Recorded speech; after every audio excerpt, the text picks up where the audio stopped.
Dr.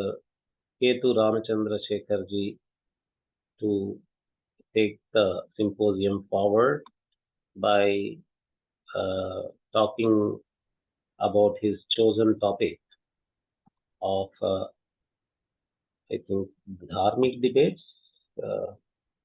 Vada and Ameliorant. Yes. The topic of Dharmic debates. Ketu Ramachandrasekhar ji is a great scholar, wonderful scholar, trained in Sahitya Shastra, Alankara Shastra, Nyaya Shastra. He conducts the Sanskrit theatre vibrantly in Chennai. Sanskrit theatre is actually known to be vibrantly present in Kerala, but in Tamil Nadu, particularly in Chennai, it is the credit goes to people like Dr. Ketu Ramachandrasekhar ji for keeping the Sanskrit theatre alive. And he is closely associated with Professor Raghavan and their family and Kupaswamy Shastri Sanskrit Research Institute. He comes from a family of scholars. His wife is also a PhD and a wonderful scholar. Dr. Ketu Ramachandrasekhar ji presented papers earlier also in our conferences and symposiums. Today, he is going to talk about Vada as an ameliorant in Dharmic traditions. Over to you, Dr. Ketu Ramachandrasekhar. Dhanyawad.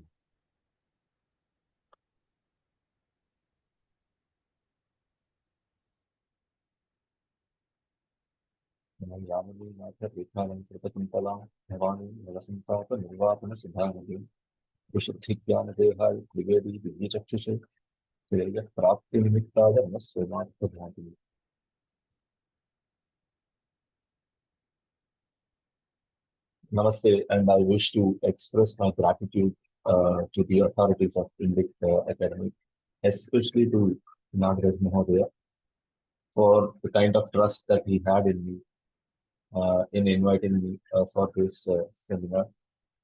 I hope that I will be able to do some justice to whatever faith he has placed in me. At the outset, I would like to really apologize for my inability to come up with slides because of some preoccupations yesterday and the first part of the day today. But I'm sure that the topic that I have taken up is more of a kind of an explanatory or an exposition oriented. So I shall try to do as much justice as possible. So the topic is Vada as an ameliorant in the Dharmic traditions. Now, I want to make it clear at the outset, like Nagaraji mentioned, the reason I have used the word Dharmic is because I have taken references from the Buddhist as well as from the Jain traditions as well, apart from their Vedic traditions. So these traditions, which stemming from the early days of the Upanishads and evolving, have not only been instrumental in shaping the Bharatiya Darshana, but they have also left an very inedible mark in our approach to learning, to thinking, and to our very existence itself. From the inception of thought, the Vada, or an extended form of Vada, the dialogues, have been the crucible in which the ideas are forged and refined. So these Vadas serve as the lifeblood of the Darshanas, as an integral part of their methodology. And our culture is that which disdains idle chatter, pralapa. And therefore, the philosophical dialogue, the Vada, has been the devoted pursuit of the most profound of the human quest. That is the journey to alleviate suffering and transcend sorrow. This has been the end to which all our Shastras help us to guide. Whether it is the quest for relief from the trials of life in this world, the earning for solace in the afterlife, or the ultimate transcendence of the samsara chakra, the cycle of life and death. The Vada has been the vehicle of exploration. In many of the previous speeches, we have seen how this was used as an effective tool to arrive at a particular conclusion. So the question naturally arises, why did Vada occupy such a pivotal place in the philosophical traditions of ancient India? So the answer to this question is rooted in a fundamental understanding of life itself. The Bharatiya darshanas, irrespective of their specific orientations, shared a typical diagnosis of life, that is, as a life full of suffering, sarvam dukkham. Consequently, pursuing the philosophy was inherently framed as a therapeutic journey towards understanding and alleviating this dukkham or this suffering. So, in Indian philosophy, the dialectical approach is the active and indispensable ingredient which facilitates the exploration of such questions about the human conditions, about our existence, about consciousness, and much more. So, but at the same time, we should also remember that the dialogue or the Vada's significance extended beyond the so-called classroom of philosophical treatises, the Shastra Granthas. It was a it was a kind of a vibrant consortium of ideas where the philosophical systems exchanged and engaged. So there was a dynamic exchange here. Both the Astikas and the Nastika traditions alike borrowed from one another. So when we see the kind of a conversation that goes on between the text, these are the textual conversations, especially between the Nyayikas and the Bauddha scholars. Right from Udyotaka Bharatwaja, then we have Dimnaga, then we have here Vachaspati Mishra, then the Pramanavarti Chikara comes, the Kamalashila answers from the other side. So it's a beautiful Vada or a textual dialogue that happens, and each have profoundly benefited from one another. So this intellectual cross fertilization, which is characterized by the interplay of diverse schools of thought. This is not a sign of weakness of our culture, but it is a testament to the inquisitive nature of Bharatiya Darshana Shastra. So the schools of classical Indian philosophy were not isolated islands.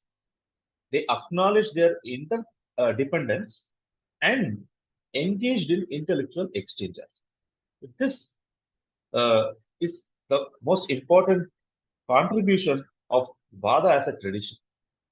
So, as a result, a dialectical science, the Vada Vidya, emerged as a powerful tool for exploring, debating, and concluding on competing propositions, that is, the Pakshas. So, this analytic approach, grounded in rigorous reason, Tarka or the Vada, offered a systematic framework for presenting convincing conclusions, the Siddhanta. So it is essential to recognize that whenever we speak, it shouldn't come to our mind that the Nyaya Sutra was an isolated endeavor. No, it was not. But it's a part of a continuum of a dialectical engagement. Traditions such as the Jaina and the Buddhist schools have also contributed significantly to this Vada Vidya. For that matter, one amongst the Pancha Vidya of the Buddhist tradition is the Hetu Vidya, without mastering which one was not, or the Bodhisattva was not given the title of a Pandita. So each tradition brought its unique dialectical approach, further enriching the ever evolving landscape of the Indian philosophy of thought. In Charaka Samhita, we encounter, I know there is an elaborate paper on that, so I'm just sticking to a very single point here. So we encounter a blueprint for the principles of debate that extend far beyond the confines of medicine. It emphatically underscores the imperative of learning, even from those to stand in opposition to us. So, like Nagarajji was mentioning, the good manners that that these traditions teach us. This is one such, in my opinion. So, Acharya Charaka says that everything of quality must be learned from others without jealousy, because the whole world is a master for those who have intelligence. And he further says that an enemy for those who do not. He who is intelligent must examine even from an enemy who teaches what is enriching. And this ensures fame, health, prosperity, and recognition in the world. So this is in the Charaka Samhita. Evam bhuyascha vritta saustavam anasuyata parebhyaha api agamaitavyam. And not going much into that, I will just use that one word. He says, buddhimata amitrasyapi cha abhisamikshya. So even from an opponent, one has to learn. This is not uncommon in our culture. Even an adversary, when endowed with knowledge, is a legitimate wellspring of wisdom. And this was taught to us by Bhagavan Sri Rama himself. So we must lend an ear to their teaching and fathom the depth of their exposition. So that respect exhibited towards the position of one's opponents, we see in Ramayana, where Ravana was approached, or he was asked by Sri Rama was asked Lakshmana to approach Ravana to learn. So this, no, the approach to Ravana's profound learning should not be mistaken or should not be perceived as an extra tolerance by some people. It transcends tolerance. It embodies a dialectical method of inquiry driven driven by the furtherance of knowledge, which in turn profoundly influences all our Vada texts. So another important point is the concept of anasuyata. That is, it encapsulates the idea of an impartial and unprejudiced examination of the various viewpoints. Whether this ideal was diligently practiced or not, it remains a pervasive theme across the Indian intellectual. And through the lens of Vada, a debate, even one's adversary metamorphoses into a friend in knowledge. So they become the crucible in which one hones one's skills and the mirror which reflects one's own virtues and imperfections. Just as the children become self-aware in relation to others, so does one's consciousness crystallizes through the presence of others. So here I wish to quote Mikhail Bakhtin, one of the great philosophers who proposed the theory of dialogism. He says, the very capacity to have consciousness is based on otherness. In the parlance of Navya Nyaya, if we have to say this, one could aptly describe the opponent as the pratiyogi, the counterpart of oneself, both existing in a profound relationship of mutual interdependence, wherein the play of intellectual pratiyogita takes place. And within the Mahayana tradition, there is a moral imperative. This will explain the word ameliorative in my topic. So there is a moral imperative which compels the individuals to provide assistance to anyone in need of treatment. So this is, we can see so many inscriptions wherein the Buddhist monks were running the Aturashalas, the hospitals. So this was from because of the dictate in the Mahayana tradition. So this ethical commandment lies at the heart of the practice of Mahayana Buddhism and underscores the deep commitment to altruism and compassion. In the same moral right spurred Bhaviveka. He was one of the prominent 6th century scholar and a Sangraha writer to engage in this profound tradition. And Shantideva, in his Bodhicharya Avatara, he uses one, but he describes. He says, "Glananam asmi bhaishajyam, bhaveyam vaidya evacha, tad upasthayakaschaiva, yavad roga apunardhavaha." So here they are equating the wisdom to the medicine. It says, for as long as the beings are ill and until they are cured of their disease, may I become their medicine as well as their physician. And may I become, and till the the, the roga no does not or is completely cured.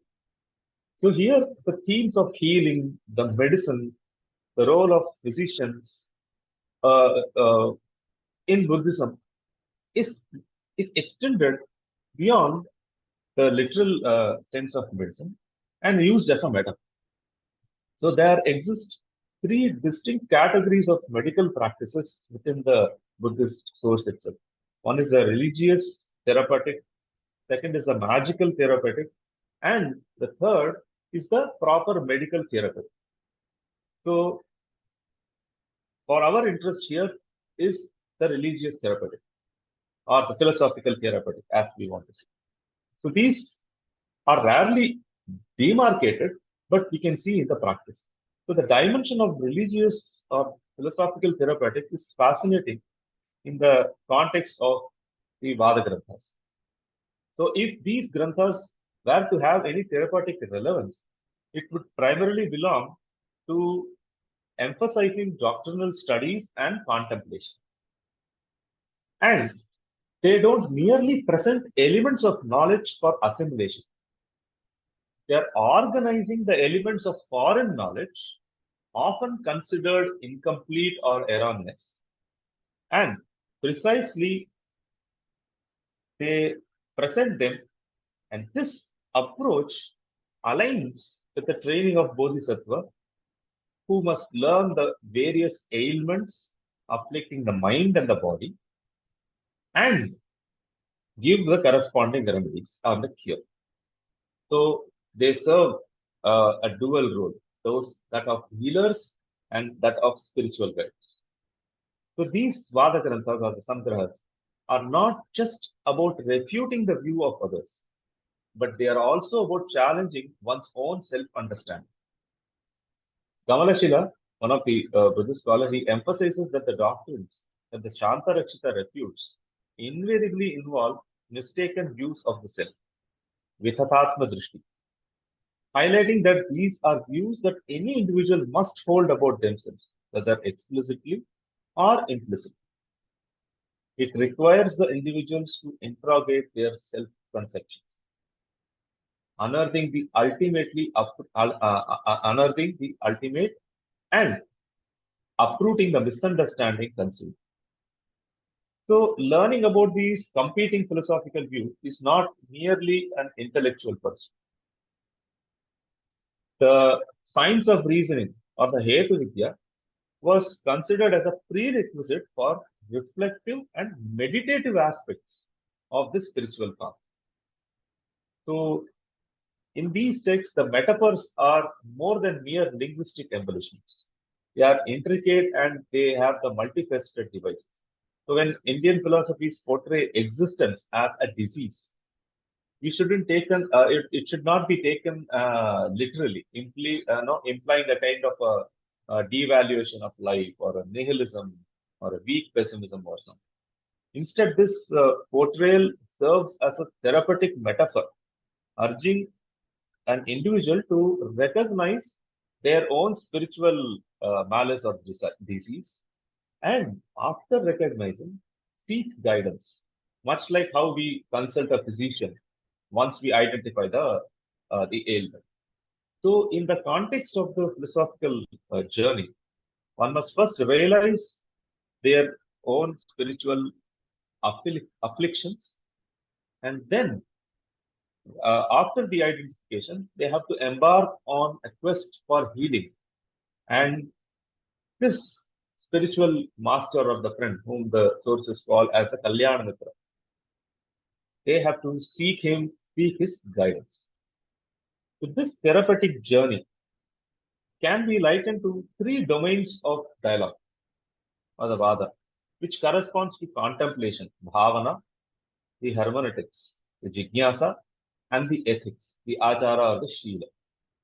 So when we expand this analogy slightly, these domains resonate with the tridvara of the action or the trikarana of the action, through which the philosophical therapy or the therapeutic is applied, namely the body, where the dialogue is with the world through the ethics, speech, or the dialogue is with the tradition through hermeneutics, and third, the mind, where the dialogue is with oneself, and it is through contemplation. And Hetu Vidya aids in this contemplation. So the contemplative practices aimed at pacifying and gaining control over one's own view, they retain their significance even today. Various fields of knowledge could benefit from a closer examination of how our Bharatiya thinkers perceive views and their connection to consciousness and behavior, notably the domains of philosophy of the mind and the cognitive sciences. Though these provide very fertile ground for exploration.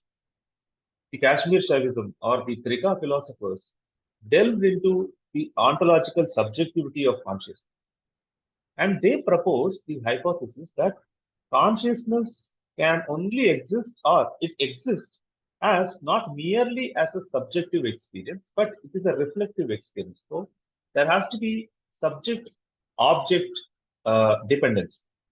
So they argue that subjectivity implies that all conscious forms of intentionality which provide information about the world independently of oneself are always from a specific point of view.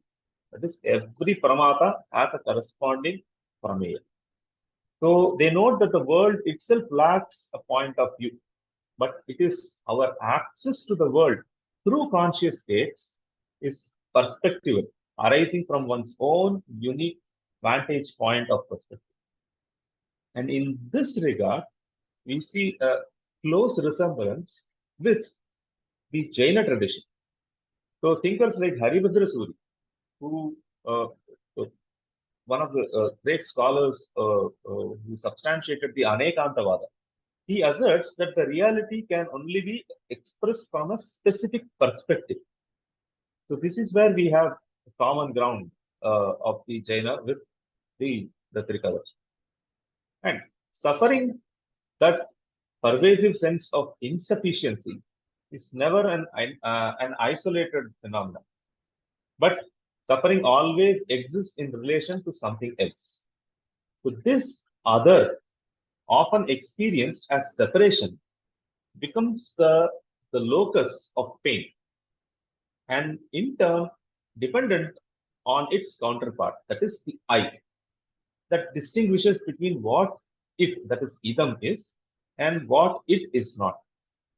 These interrelated elements create a symbiotic relationship within our mental microcosm. Beautifully explained by Acharya Kshemaraja in his Pratyabhijnana. At this level of existence, dialogue is inherently a struggle. It reflects our inner conflicts and our constant quest for connection and understanding. So the philosophical therapy presented here seeks to transform this dialogue, reconfiguring its relations. The process begins with harnessing the dialogue, the very tool which can lead from the state of struggle, yuddha, to one of the true connection, yogita.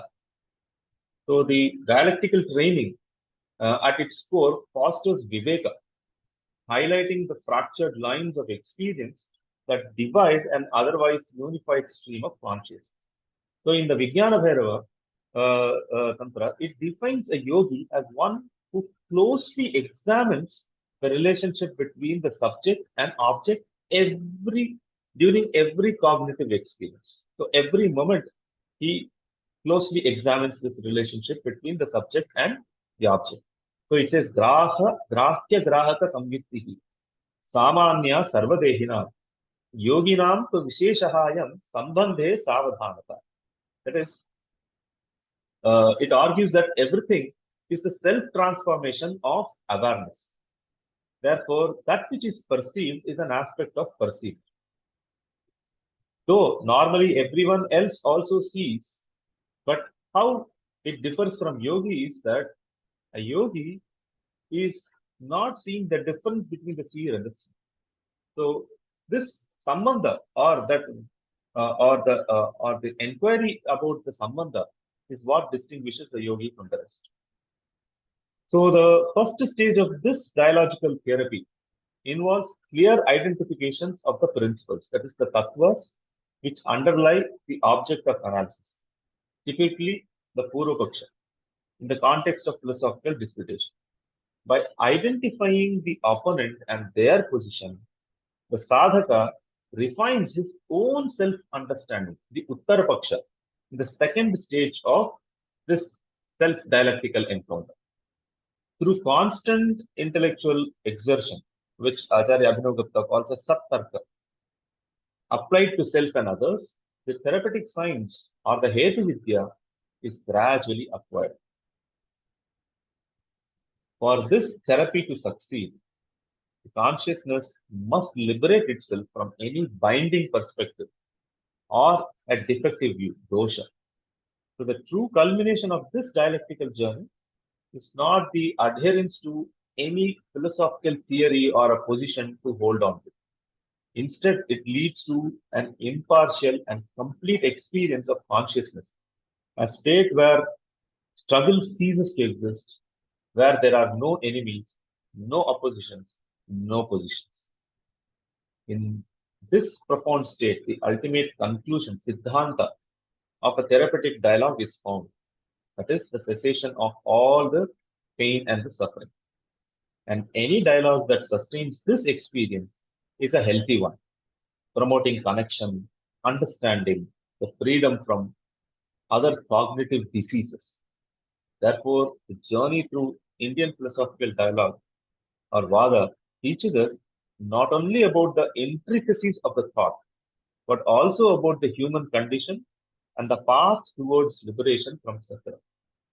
So the very essence of Bharatiya Darshana, Darshanika Parampara, lies in its dedication to addressing the fundamental human condition, that is the dukkha or the suffering. And in Paratrishika, Acharya Abhinavgupta adopts an metaphor of sun, to assert the soteriological validity of sattarka as the method that enables an instant dissolution of ignorance, which like the flecks of the snow, uh, which were covering the sun of consciousness, vanish. So he says, Yaha sarva yoga avayava prakasheshu gabhastima Shri Purva Shastre Nirnitaha Yen Muktascha Mochakaha Etattu Sarvatha Grahyam Vimrishyam Cha Parayatsubihi Kshanam Martyatva Sulabham Hitva Asuyam Vichakshanehi Alochana Kshana Urdhvam Yad Bhavet Atmani Sthitihi Chid Artha Abhravasa Tena Samshamyante Swatorasa. So, as we contemplate the legacy of these dialogical traditions, we should also recognize their profound and enduring impact. The spirit of dialogue, critical inquiry, and the relentless pursuit of wisdom. These continue to be the foundational principles in our educational and our philosophical endeavors, especially now, an era where knowledge transcends boundaries. The Vada traditions of India serve as an enduring beacon which guides our intellectual journey towards a deeper understanding of ourselves and also about the world. And I really thank Sri Nagarat Mahodaya and other learned members for their patient hearing. And I pray that the spirit of this dialogue and wisdom illuminates our collective pursuit of knowledge. Dhanyavad. Thank you very much, Ketu Ramachandrasekhar ji. That was a very real addition of value to a theory about Vada, the spiritual theory about Vada, covering Trika approach to it and founding it in Trika. Recently, I was amazed that a talk by Professor Harmohan Mishra in our conference on Tantra, where he was bringing in from a Sri Vidya work, Paratrimshika, a discussion about theorizing, questioning, and answering. Actually, the context is most of the books in India, particularly Tantra works, are in the form of a dialogue between Shiva and Parvati. And the Vyakhyanakara in the Paratrimshika work discusses what is this questioning and what is this answering, who is questioning and who is answering. In the process, questioning and answering and questioner and answerer is also theorized as per Sri Vidya and as per Tantra in that book. I don't think anywhere in the world such a theorization about question and answer is there. And today you added how Vada is a spiritual process. Vada is a sadhana. Uh, so Vada is part of a sadhaka's regular lifestyle and part of the sadhana process. You brought out very well. Excellent addition of value. Thank you very much for coming and enlightening us on this.